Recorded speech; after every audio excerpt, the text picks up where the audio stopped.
यसो गाउँघरतिर जानु, खोल्सा पारी वारी सल्लाह गर्नु। साब्ला स्कुलको पाले बुढो भयो अरे, अब उसको ठाउँ खाली हुन्छ होला।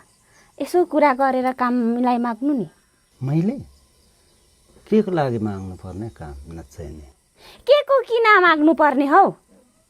त्यति सजिलो काम घरिघरि बेला बेलामा घडी हेरेर घन्टी ठोक्ने त हो नि। अब पढेनौ, पढेको भए त सरै हुन्थ्यो होला नि। म त अब घाम हेरेर समय पत्ता लगाउने मान्छे, आकाश हेरेर मौसम पत्ता लगाउने मान्छे हैन। घडी हेरी हेरी घन्टी ठोक्ने जस्तो लाग्यो।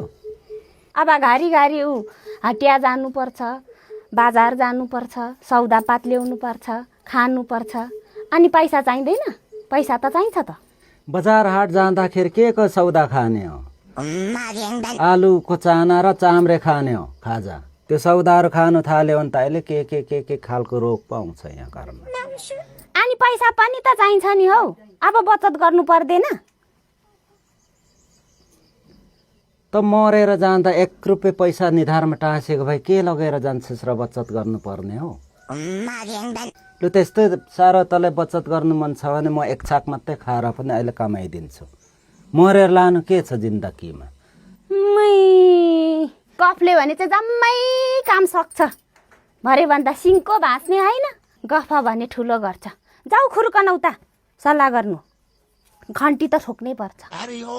यस्तै तेरो यो ढिपीले त नि घन्टी ठोक्नु चाहिँ कुन दिन तेरो टाउको चाहिँ ठोकिदिन्छ। त्यहाँ रिस नउठा।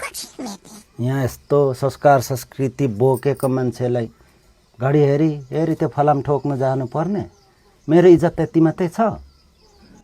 यहाँ बोकेको छ तिम्रो, जाऊ खुर्कन। यत्रा जान्छु।